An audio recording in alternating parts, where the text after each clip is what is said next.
I see it, Mr. Chair, it seems that SMNI has a pattern of harassing individuals and entities using false informations. I sincerely believe that SMNI is being used as a tool to spread false information with regards to attacking, maligning, destroying the reputation of certain individuals and entities. Kaya nga, Mr. Chair, in this hearing, I would like to establish, or rather hopefully establish, itong pattern ng sex, or rather serial harasser. Mr. Chair, upon research for the past few days, we have found out that SMNI or Suarasug, for that matter, is facing several cases, not only in the courts, but in KBP, MTRCB, NTC, and other bodies. I have in my possession some of the cases, Mr. Chair. One, Concepcion, Empeño, Erlinda, Catapan, and Cristina Palabay versus Suarasug Media Corporation. Docket number case number 2022-027. It was filed at the National Telecommunication Commission on June 2022. The complaint arises from an SMNI broadcast featuring an interview with Palparan conducted by Lorraine Badoy. In this interview, allegations were made associating Vice President Robredo, suggesting an alliance with CPP, NPA, and DF. The broadcast specifically referred to the Bicol region as being infested with such affiliations. Now, Mr. Chair, may I ask Lorraine Badoy, inakusahan po ninyo si former Vice President Leni Robredo claiming that she has an alliance with communists. Meron po kayong ebidensya na nagpapatunay na si former Vice President Leni Robredo ay may alyansa sa komunista? Because you released this statement and accused her of conniving with communists. Because if you cannot prove or you cannot present evidence, then clearly this is a testimony that indeed Lauren Badoy and Ka Eric is spreading false information, which is a violation of Section 4. Kasagot po, Ma'am Badoy. Mr. Chair, yung tungkol po sa former Vice President, yung statement po na yon ay hindi po yon personal na opinion ko.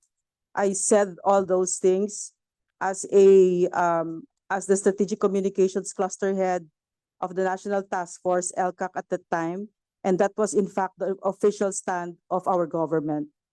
Therefore, meron po siyang tinatayuan na ebidensya. Hindi ko po yon personal na opinion. Pero kayo po ang nag-disseminate ng information na yon. It could be the stand of the government, but kayo po ang nag-air ng akusasyon na yon na si Robredo ay may alyansa sa komunista. Hindi po ba? Yes, Mr. Chair, because that was part of my job. So in short po, ginamit po din yung plataforma ng SMNI to spread false information. Hindi po ba? Mr. Chair. Because according to you, hindi galing sa inyo eh. So did you verify the report? Mr. Chair, that came from the National Task Force, LCAC, and that was our official stand. And the LCAC is made of all these agencies in government. And kaya ko sinabi po yon, Mr. Chair, it was as my mandate bilang trabaho ko po na spokesperson na National Task Force, LCAC, na bago naglalabas ng ganyang statement, meron pong vetting process. Okay, ma'am, meron po ba kayong dokumento to support this position of the National Task Force? I can, Mr. Chair, I can produce it. Okay, can you please submit that by tomorrow to the committee? Yes, Mr. Chair. And we would like to see the basis. This National Task Force, this was created by whom?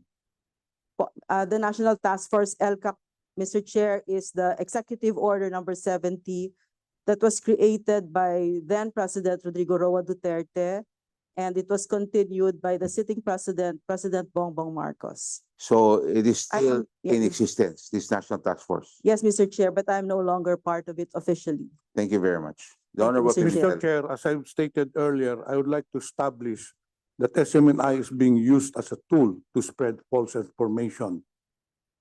Ngayon, dito po tayo.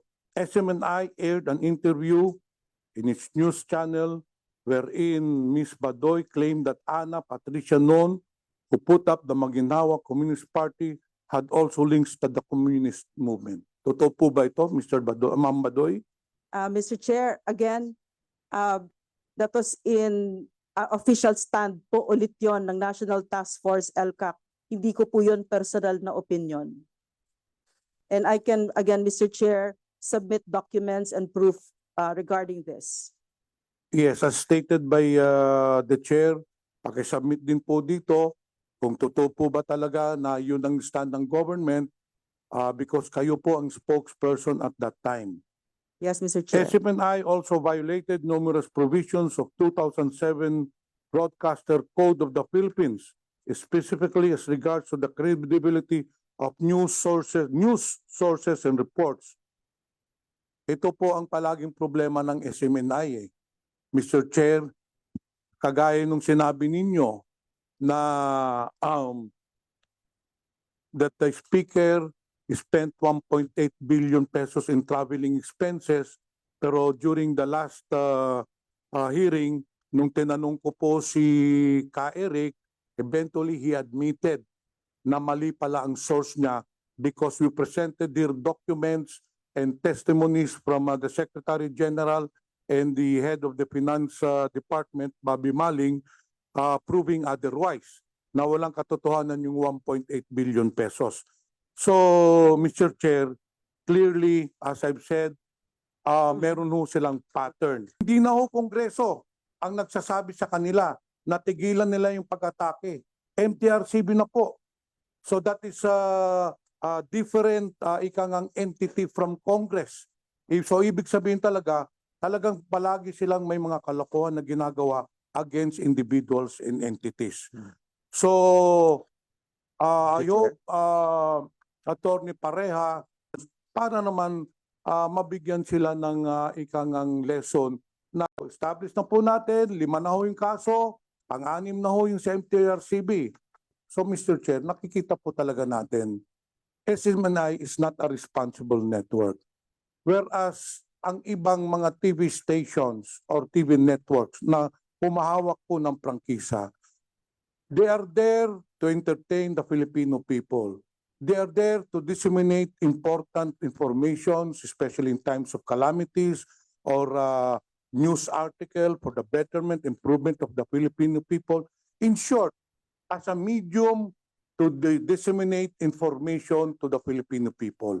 But in this case, nakikita po talaga natin, SMNI is not doing that, but rather, SMNI is being used as a platform to malign, to destroy, sisiraan ang isang tao, isang entity, which is, as I've said, Mr. Chair, a clear violation of Section 4, responsibility to the public.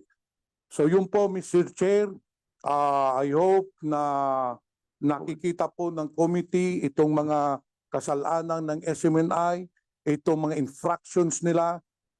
It is within our power to approve, to amend, or to revoke, or to repeal any franchise holder na nakikita natin who is not in compliance with the provisions in their franchise. In this case, Republic Act 11422. Thank you, Mr. Chair. Very much, Vice Chair John Chair. Pimentel of the Mr. Chair. 2nd District of Davao del Sur. Surigao del Sur, I'm sorry. Mr. Chair. I stand corrected. Yes, Attorney Tolentino. Mr. Chair, I'd like to manifest that with respect to the SMNI membership with KBP, we already withdraw last December 4, 2023. So the case pending with KBP is already moot and academic.